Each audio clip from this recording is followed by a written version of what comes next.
The novel Like Water for Chocolate by Laura Esquivel is a traditional story taking place during the Mexican Revolution.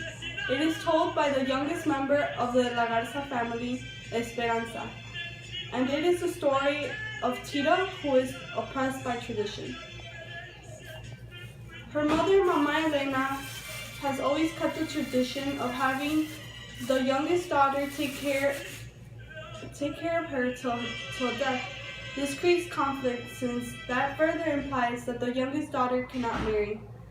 Tita throughout the book was shown using cooking as a form of therapy because of therapy for the emotional pain she has to endure since she had to give up her love, Pedro. And the trouble really starts when Pedro decides to marry Tita's sister, Rosaura.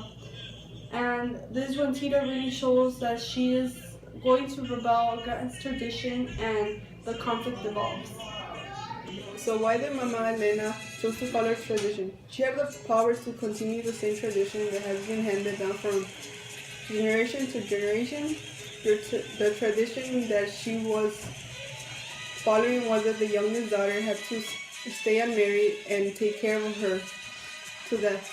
Tita didn't have the same rights as her sister. She was more like the servant as for her family.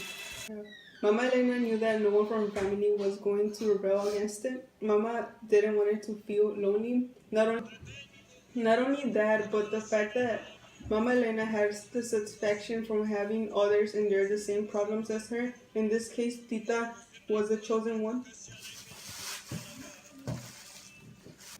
Why did Pedro decide to have children with Rosaura even though he didn't love her? Pedro was not brave enough to go against Mama Elena in the family tradition. He married Rosaura even though he didn't have any love towards her. But because he wanted to be close to Tita, he made this decision.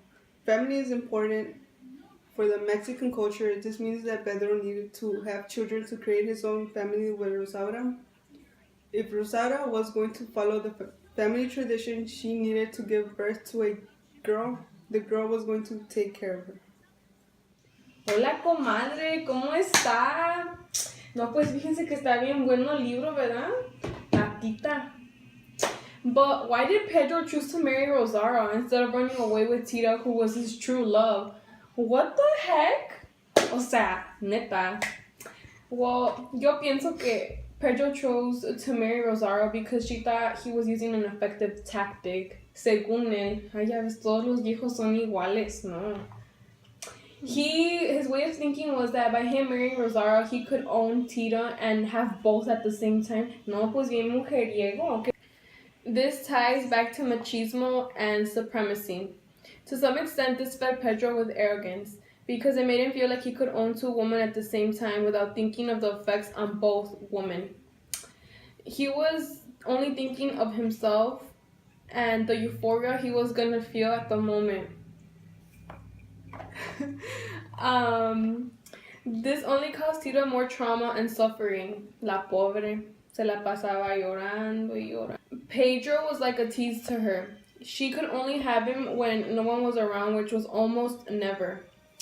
On the other hand, this caused Rosaura to feel insecure and unwanted because she obviously knew what was going down in between Tita and Pedro. Moving on to the next question.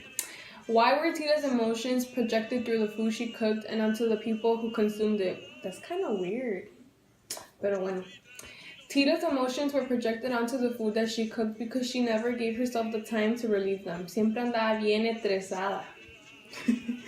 She always kept her emotions bottled up since most of the people whom she lived with followed the traditionalist ideas. Most of Tita's time was spent in the kitchen, therefore it was the only place where she could genuinely express and relieve herself from her emotions. Within her cooking, she transferred her daily emotions onto the food. This was the only way of coping with her emotions and her daily hardships. Since her food now contained the emotions, whomever consumed it experienced the same or a similar emotion. Vamos a hacer las tortillas. Pinche chamaco.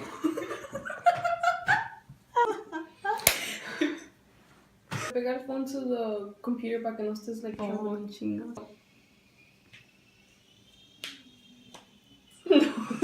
I can't, dude. It's too funny.